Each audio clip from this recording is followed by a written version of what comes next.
You are listening to the Disney Dream Girls, an unofficial Disney Theme Parks podcast, and this is show number 517 for Sunday, the 8th of September, 2024. Where dreams begin.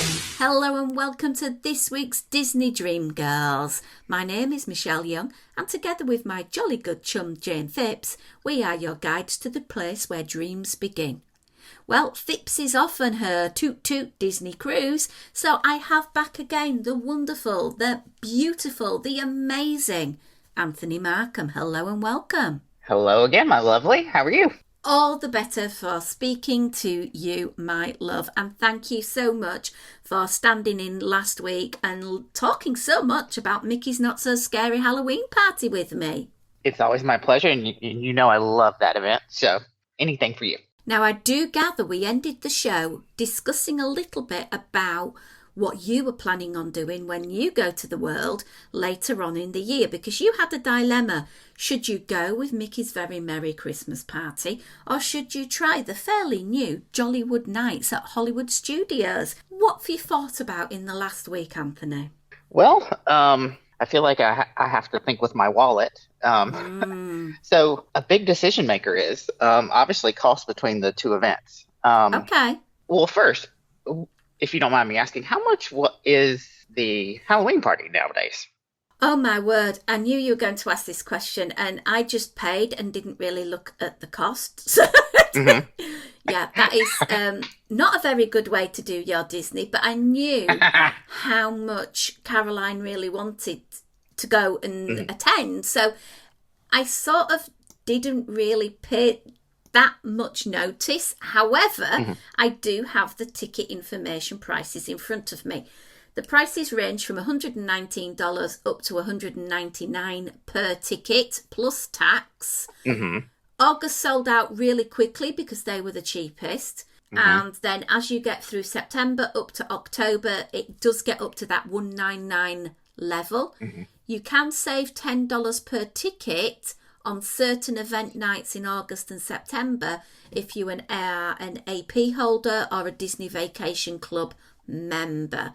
Cast members can also save on select nights, and they've got to look at Cast Life Web or My Disney Today. That's the price for Mickey's Not So Scary, but how much is it for the Very Merry? I can't remember how much I paid last year. And it's, again, one of those things where it's like, if it's further away, it's cheaper, and closer you get, it gets more expensive. So when I look at it for the dates that I will be down in Florida, the price range for Very Merry Christmas Party would be $189 up to $199. And I think I said, I had been to this same event over 10 years ago, and it sure wasn't $200 worth of entertainment. So I don't know about this one. Yeah. Yeah, I remember it being about $200 each because we were there just before Christmas. So maybe that tainted my opinion of the party a little bit because it was so incredibly expensive. Speaking of like just before Christmas, those final two evenings are $219. Yeah. Wow. So if we're just going to look at the economics of it, makes Jollywood Nights a little bit more appealing. And the price range for that event would be $169 to $179 over that week. And when there's more than one person going, that makes a big difference. Huge. I mean, if our entire party were to do it, our traveling party, that would be 5 people. Wow. Of the two, now Jollywood would probably be the only option that we'll consider. And let's be honest, the Jollywood Night offering is a more adult type of event than Mickey's Very Merry, isn't it?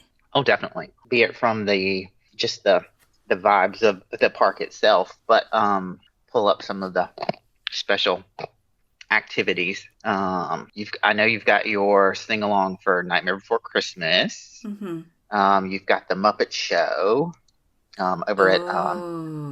Is that on the website? Yes. So we know Muppets can't go until after Christmas, if that rumour is to be believed. Oh, please, I hope not. I can't. We're going to get off on a tangent if we go into that. Yeah, let's put a pin on that one for the moment. Yes. Because let's not panic until it's announced.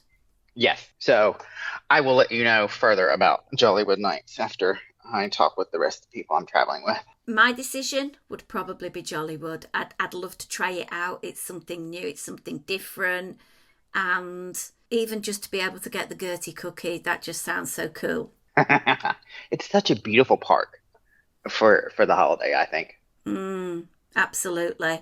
And I think Hmm. they're going to build on the things that went really well last year. They did a lot of attendee surveys to find out what people really liked and didn't like. And yeah, very, very interesting. So, guys, are you planning on doing something at Christmas? Are you planning on Mickey's Very Merry or Jollywood Nights? Please let us know what your thoughts are. We'd love to include them on an upcoming show. We mentioned cookies. Hmm.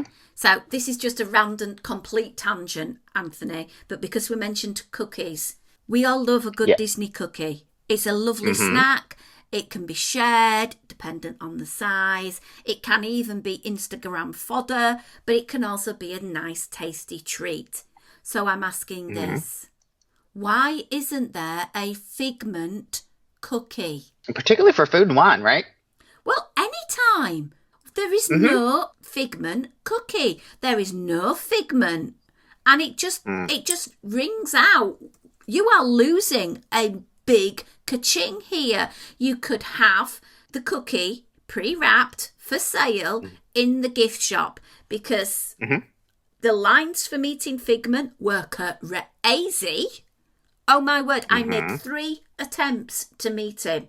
Not 1, not 2, but 3. Because the lines were always closed off, or he'd not turned up for the day, so we couldn't meet him that day. And then the last time we actually were successful, we got there an hour almost before he was going to meet, and people started lining up 30 minutes before he was due to come out, and the line was cut even before Figment actually got out. It's that popular. Hmm. He is. And the merch is going off the shelf in that little shop that you come out of. So, Disney, come on, you're missing an opportunity. Let's do something fun with Figment. Make a lavender Dole Whip and put a little white chocolate on the top. You have a Figment swirl. Why not have a Figment cookie? Why not have a Figment cupcake? Let's just do it, Disney. My idea, I'm giving it to you gratis. So sorry, that was my random rant about Figment. Yes. From the imagineered creature, shall we talk a little bit about the actual real life and the amazing, wonderful work Disney is doing with regards to the conservation and protection of animals over at Animal Kingdom? Yes. I'm so excited to hear about this tour that you got to participate in. This is a tour that is offered once a day. It's an hour long. It's completely all backstage, and it is all about the white rhinos that they keep at Animal Kingdom.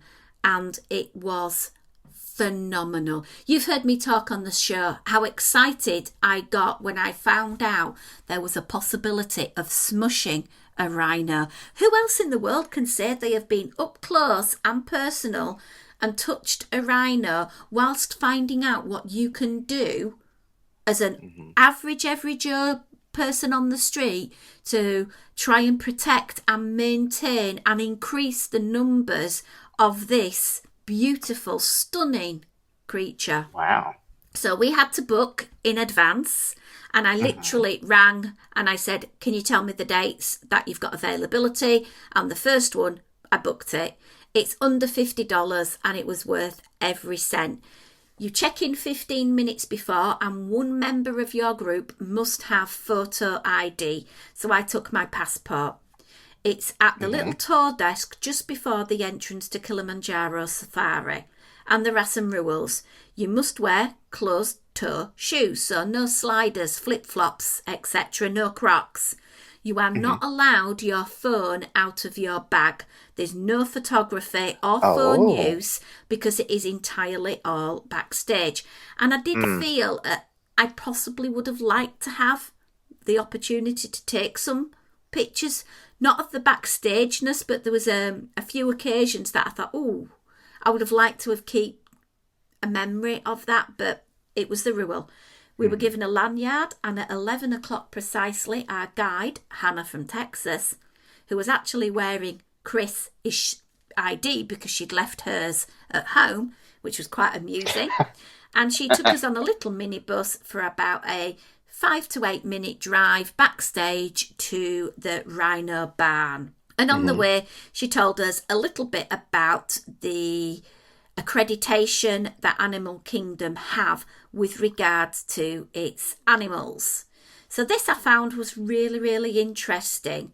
And she said the tour was based on the white rhino, and that Animal Kingdom have the accreditation by the Association of Zoos and Aquariums of the United States and the world to indicate that they have met or exceeded the standards in education, conservation and research for their work on the white rhino.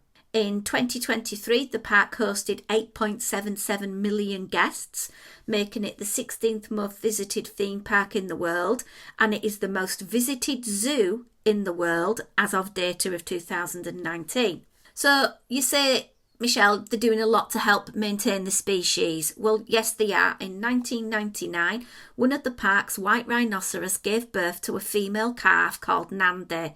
And in 2006, Nandi and Hasane, another one of the park's rhinos, were transferred to Uganda to the Ziwi Animal Sanctuary in an attempt to reintroduce white rhinos to that country. And as it stands today, they do have now white rhinos in Uganda again. Wow. That's so cool that we're almost bringing them back to where they came from. Yeah, absolutely.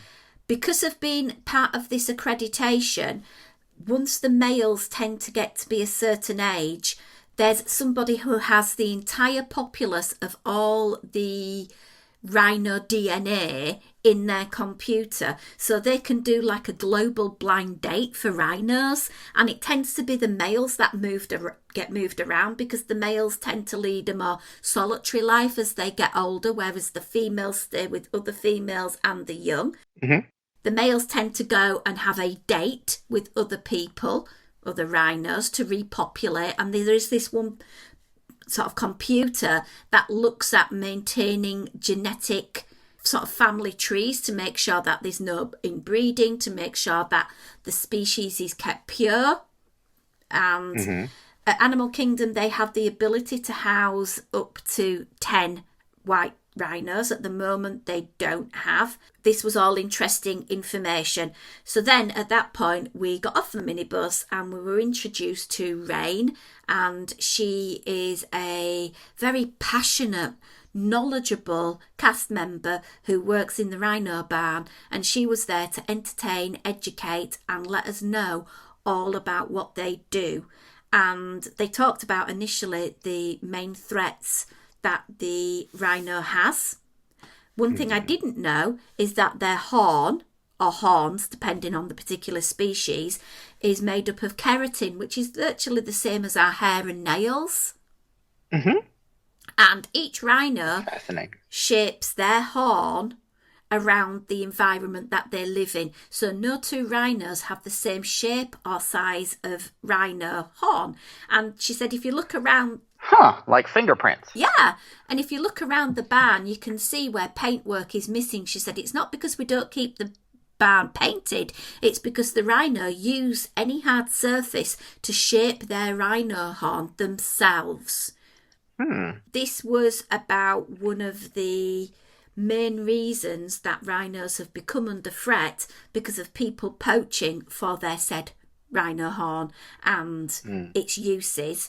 The other was the climate change and the massive amount of vegetation they need to eat a day isn't available to them. And then the next main threat was, of course, man and poaching. So that was quite sad to hear about that. And she said if we could do anything at all when we go back is to remind people about why we don't do these types of things. She said that the horn itself is not attached to its skull. It rests on a bone, and the horns are continually growing, and if they're broken, they will grow back. So I found that really fascinating. And then she showed us a really big picture on the wall, and she talked about the different 5 types of rhinos there are. So there is the Indian rhino, or the greater one-horn rhino, and that had a population of 4,018. Black rhinos, which is the other rhino that they have at Animal Kingdom, but they don't have as many. I think they had 2, and there's about 6,500 black rhinos. The white rhino, which there's a subspecies of either the northern white rhino or the southern white rhino, and whilst it's called a white rhino, they're not actually white. And it's thought it came from the Afrikaans word for weit, which means wide, which refers to the animal's mouth. Oh. Interesting. And how on the safari do you tell the white rhino from the black rhino, because they're both the same colour, is that the white rhino has absolutely no hair apart from its tips of its ears. Okay. So the black ones have more hair? Have more hair. The Javan rhino are incredibly threatened. There's only about 76 individuals that are living on the island of Java at the moment. The Sumatran are the smallest of the living rhinoceroses, and they have a population of 40. 40? Oh Yeah. my gosh. It's so sad when you go through this. And she said, as we were looking at a particular rhino in the rhino bar, they had metal bars that went across, and they had numbers in magnets. And she said, we change these daily so that we know if the numbers are going up, which is what we want to see. But sadly, as you look at some of these numbers, it's quite sad to see the numbers going down because of what's happening around the world. So we have a range of rhinos you can see. There's Kendi, Jai, Milo, Ranger, Kiame, Lola and Logan. We actually got to meet Ranger, and Ranger would be 4 this coming October, and he was chosen to honour the wildlife rangers that protect the rhinos, and his story was featured on The Magic of Disney's Animal Kingdom on Disney Plus. Oh, such a good show. And she talked about what they do in the park to sort of as their training regime, and it was really important for them to be able to care for their rhinos, but you can't just go up to a rhino and say, open your mouth, love.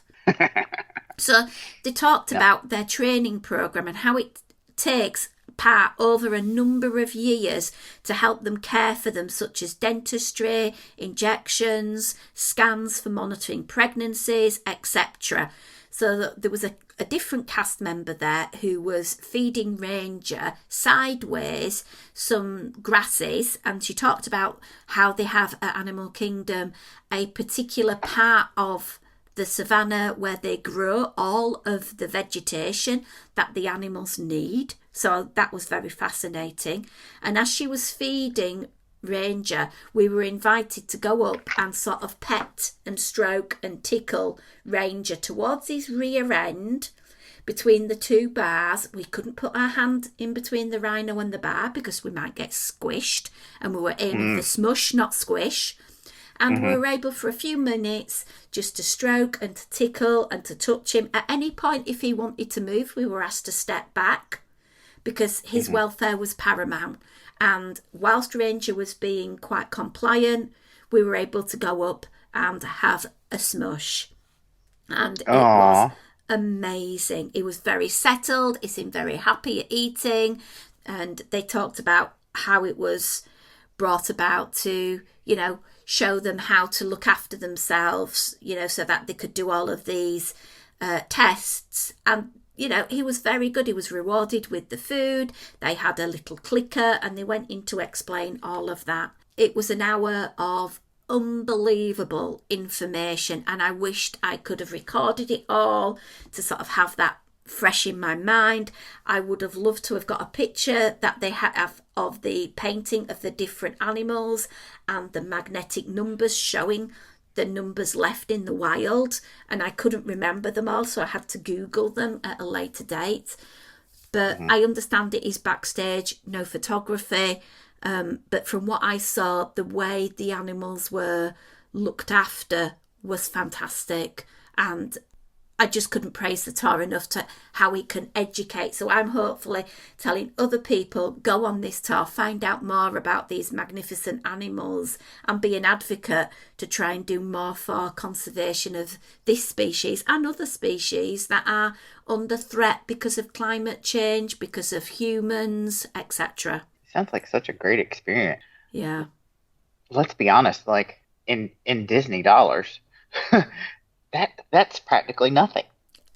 Absolutely. When you compare it to the wildlife animal trek that you can do, which is around $200, and you don't get up close with any animals as close as I was with that animal, it's a big difference. I've done the elephant one as well.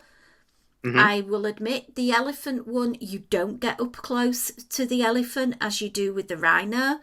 And if you were deciding about the two, I would go Team Rhino, because the ability to touch the animal and see its actual living quarters, which you don't on the elephant tour, you see them from a closer area on the savannah.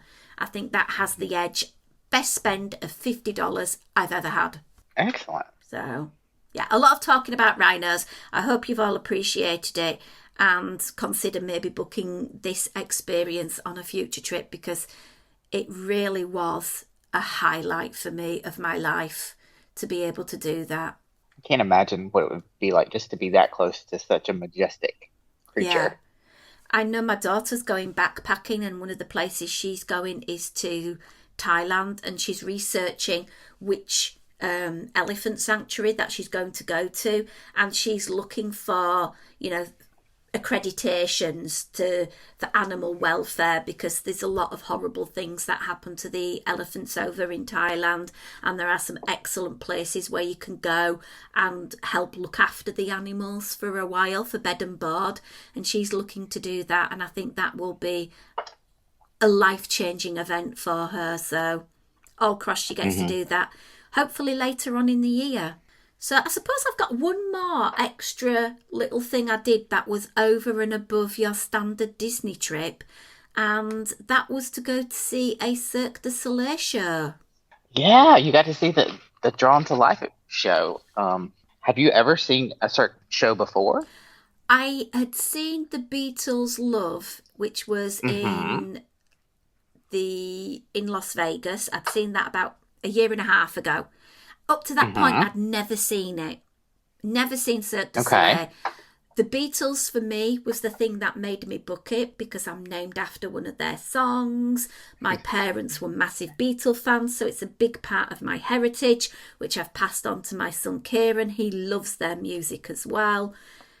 But the way the music synced with the acrobatics was phenomenal. The costumes, phenomenal. So I knew this was going to be a good experience. Oh, yes. So that they're using classic Disney music? Do they kind of reorchestrate things? It was completely reorchestrated, and it was subtle. Okay. It was very subtle. There was a story to it, and I had to ask Caroline to explain the story to me, because it was very subtly done. It was all about having the resilience to follow your dreams, to achieve what you wanted. And some top tips for you. When you book your ticket, make sure you triple check it, because this silly banana thought I was booking for the Friday as we arrived on the Wednesday. So we gets to Disney Springs on the Friday at 3:30. I'd got an email from Disney Springs sort of saying, here's your ticket, and I kept clicking on it and it wouldn't open my ticket. And I thought, this is weird. And I scrolled down the email just as I was getting off the bus, and guess what I realised? Wrong day. I had booked it for the previous day. At this point, I literally felt the stupidest person on the planet. The tickets were the night before, but every time I'd wrote about this show, it was always the Friday. And I was literally on the point of tears because, one, I spent a lot of money going to see this show and I hadn't seen it. But two, for being a sheer idiot because I promised it to Caroline and I wanted to make it absolutely magical.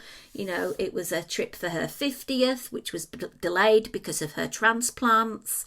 And yeah, so we walked down and we went in, and as we were in the queue in front of us, there was this cast member, and you just know when you see a Disney cast member who is passionate. And I just said to Caroline, I want her to serve us because there were 3 windows open. Well, we got served by Xena, and oh my word, I'm so glad. She did the most magical of things.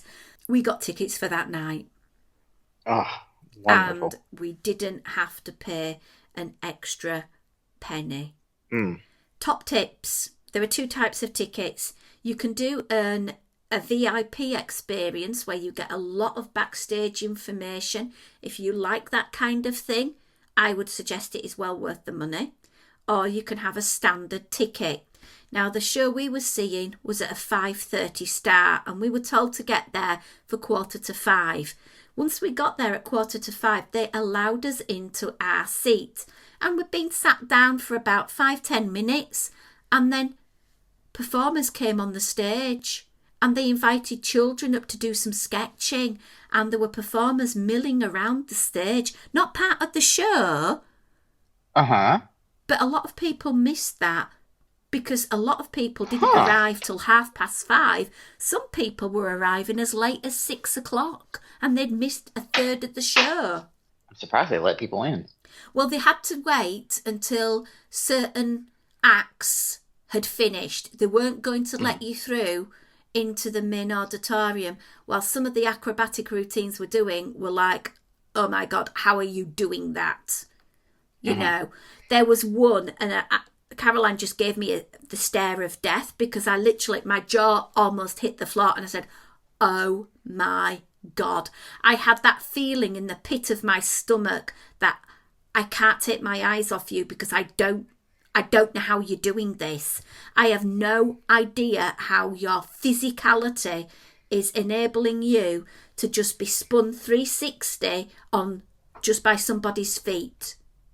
And it was like, they had these big contraptions, this big wheel, and they were jumping from one bit to another, to another, to another. They were skipping. And it was like, my heart was in my mouth at different parts of the show of like, wow. If you love this type of acrobatics, fantastic. If you are a sufferer of anxiety, don't go. Oh my God, the anxiety level, I could feel it. I was like mesmerised with what they've seen. And I talk about the Tumble Monkeys being good. Hello? Okay. Tumble Monkeys, learner plates in comparison to the acrobatic precision that we saw. It was phenomenal. 90 minutes worth every cent. Those memories will stick with me and Caroline for life. If you are planning on going, I possibly wouldn't go for the first 10 rows.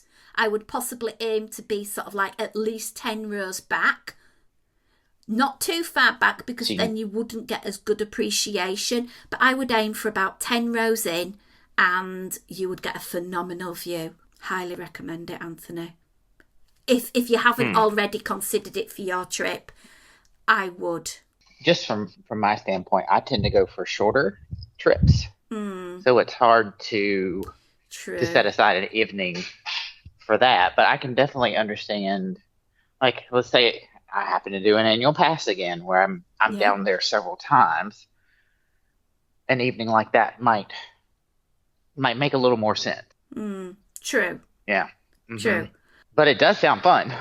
Oh, it was amazing. It really was. We were like going out of the theatre stunned with what we've seen.